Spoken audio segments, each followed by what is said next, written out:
Alrighty, we have arrived in Lake City and met up with Richard back there with the red ZR2 with the diesel in it. Probably the better iteration of it. But we're fueling up now with the kind of our last fuel stop, and we're gonna go head to camp.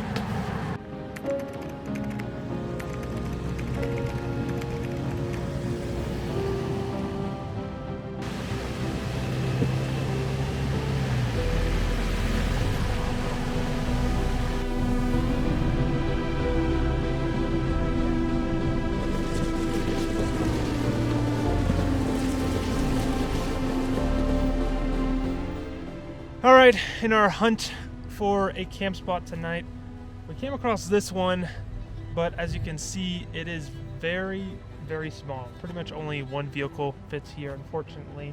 It's not really a two-truck camp spot, and in desperation, we would have made this work, but we still got plenty of daylight left. We still have a few hours daylight left, so we're going to keep trucking to hopefully find a better spot. But it is a beautiful spot.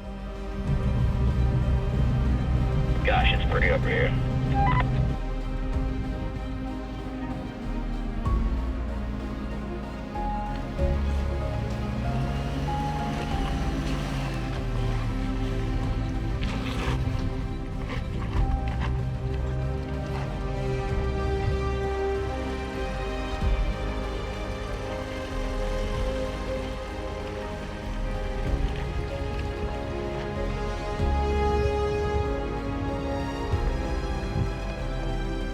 Well, we reached the summit of Engineer Pass, sitting at 12,800 feet. We're gonna keep trucking along and kind of finish the end of it and try to find a camp spot.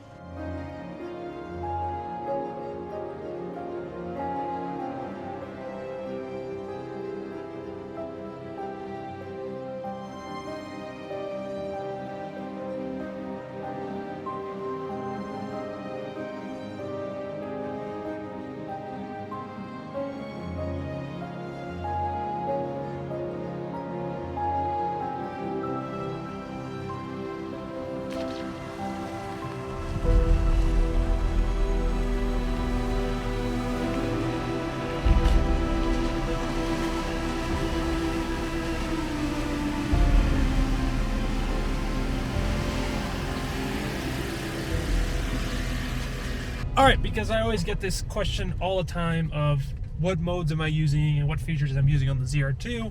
And to answer that question, most of the time I'm in normal mode when I'm off-roading. But one feature I am using today, right now at this very moment, is the hill descent mode on the ZR2.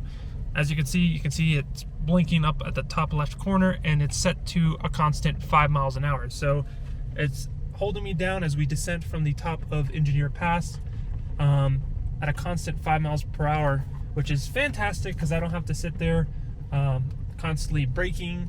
It's all doing it for me, and so far has been fantastic.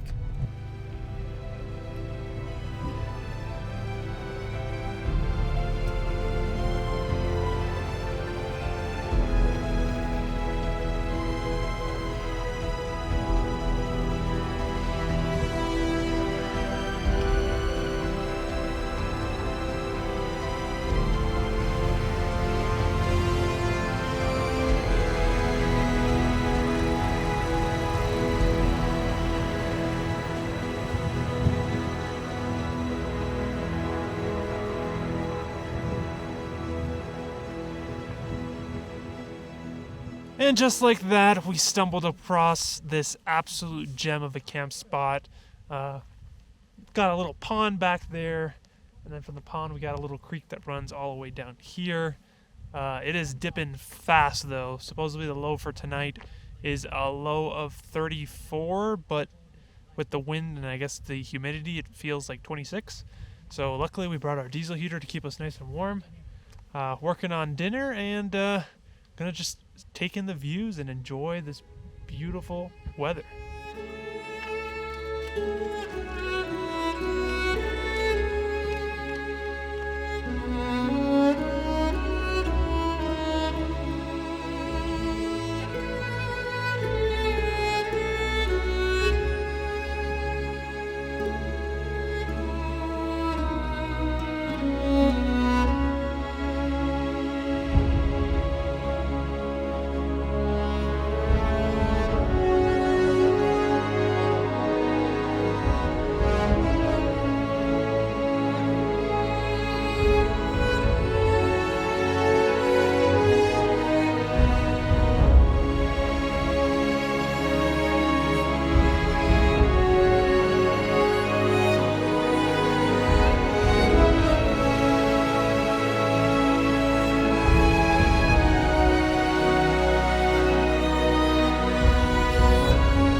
The next morning, we woke up to the sound of the creek flowing and not a cloud in the sky.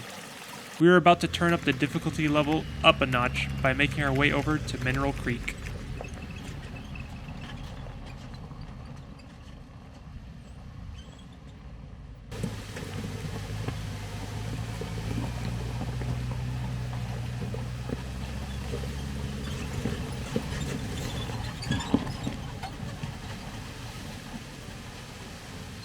If you watch enough videos by now, you would know that the camera never does any obstacle justice, and that is just the case with Mineral Creek. It has several of these rock obstacles that have you off camber towards the edge of the shelf road. Let's just say my anxiety here was the highest it was on the entire trip.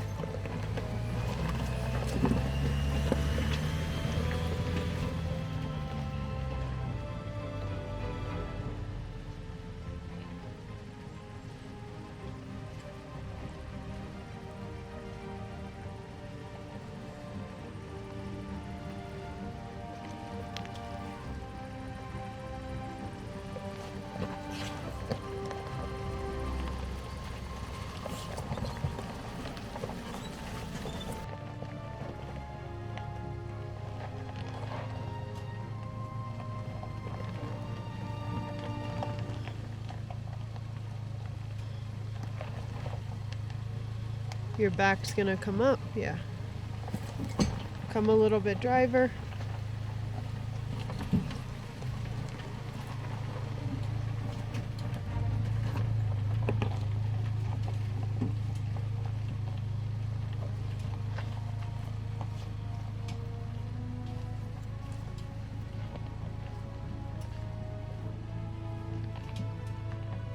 So, cut a little, driver. Yeah.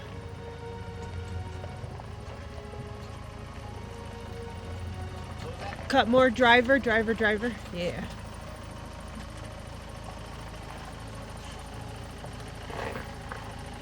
Okay. Nice, and then start cutting back in.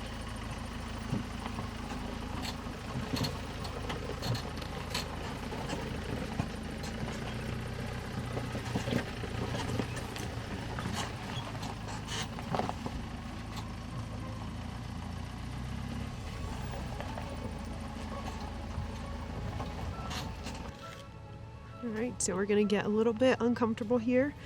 So we've opted to stay high for majority of this obstacle. And then you have no... Okay. There you go. Change the line a little bit on me, but...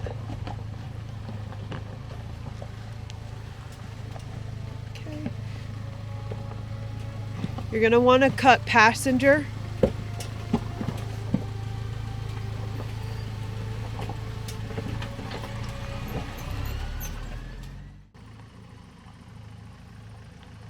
So yeah, keep coming, keep coming, keep coming. And then you're going to want to start cutting driver.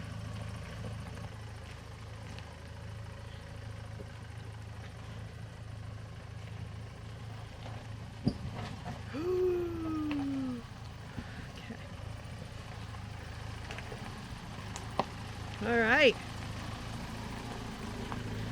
Richard. I think that sketched you guys out more than it sketched me out. It did. Need you to cut, yeah.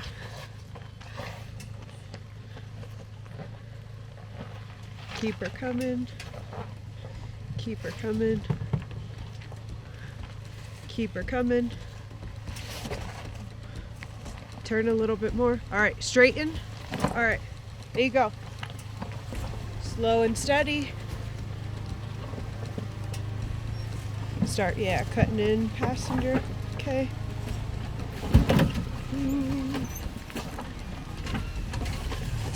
All right. A lot of work goes into making these videos. If you're enjoying this video so far, make sure to leave a like and subscribe if you aren't, so you don't miss out on future videos like this. And it's free, only takes a few seconds out of your day, and it helps me out a ton. If you're a subscriber, make sure to hit that notification bell so you don't miss a single upload. You're good. Yeah. You got space over here? Yeah, you got space. Just keep it turned. Yeah. Right back up.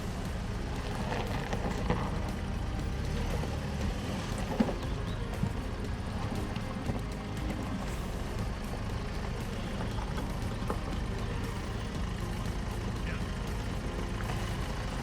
Your back's about to drop. After we finished up this last obstacle on Mineral Creek, it was time to take on Poughkeepsie Gulch.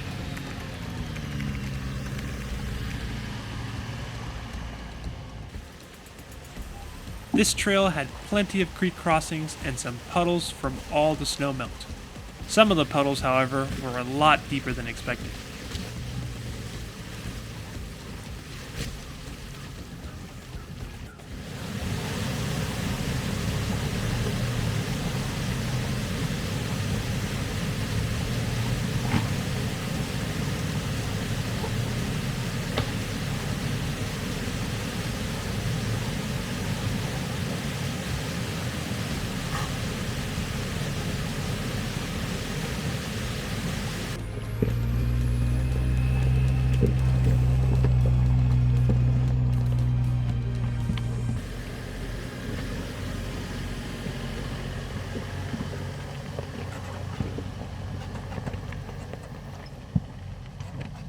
You know, around here, we gotta do the more extreme obstacles. So, of course, we gotta attempt the wall and see how the truck does. Alrighty, we are about to attempt the wall. Its tires are wet and it is very dusty. So, I'm hoping for the best here. We're gonna take it nice and slow. Going in already double locked.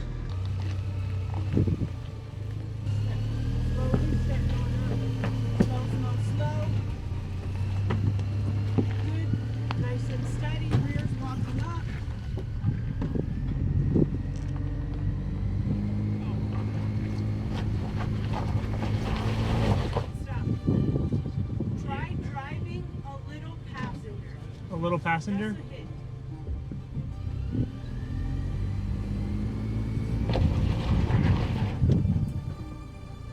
How are we looking? Okay, I don't like that tires in the hole. Yeah.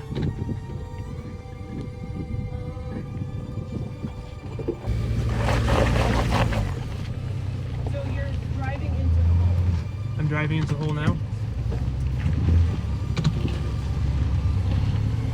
here's my problem. With this line, if you go that and you slide, this tire's sliding completely off into that hole. If you're willing to beat. Are we good? Yes. If I feel it sliding, I won't push forward. Okay.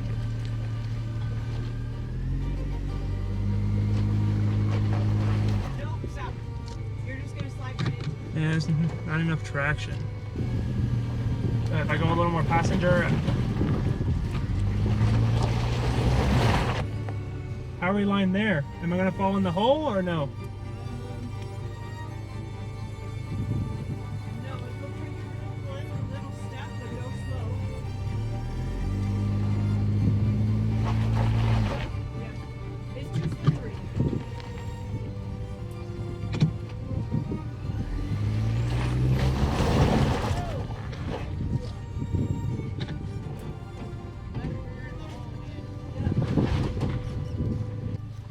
Well, couldn't say we didn't try, but the problem is we're able to straddle this crack here, but as you can see, there's all this water down here, and the tires are just water and mud, and the tires are just becoming slick, and there's no traction.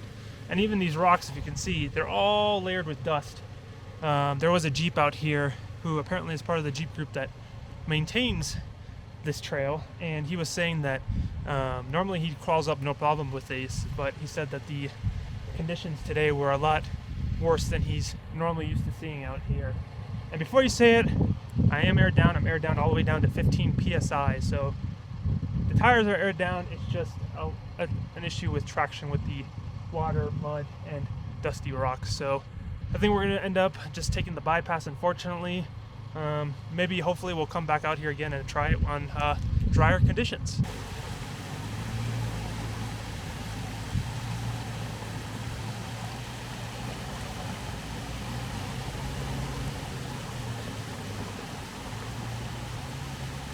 We continued on up the trail to one of our destinations, the bluest lake I had ever seen before, Lake Como.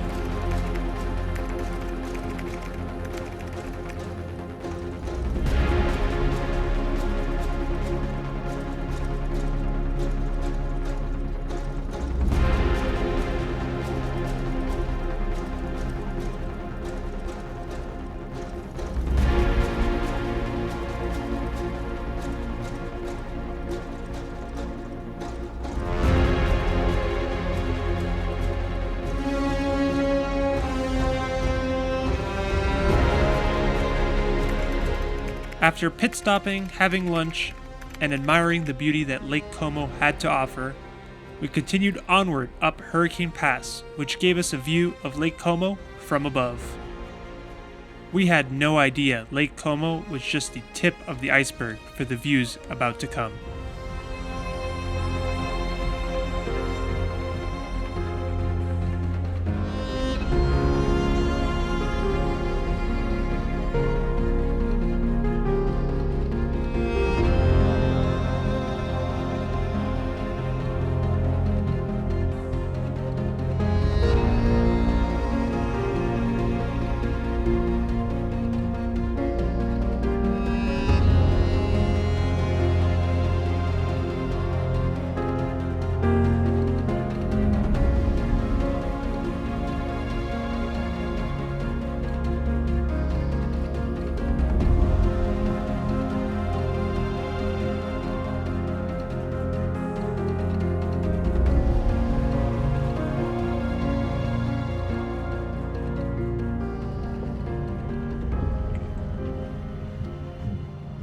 Well, after an awesome day of wheeling and seeing some awesome things, awesome sightseeing, we pulled into camp a little earlier than normal, and that's just due to the very busy weekend.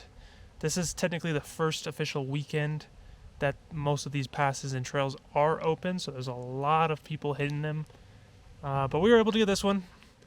Nothing quite grand. There's Richard parked in that spot, and I'm over here in this spot, and we're just gonna hang out, make some dinner, probably chill by the fire for a bit, and probably get to bed earlier tonight because tomorrow morning we're gonna wake up early, so that way we could get to our camping destination that we have planned for tomorrow.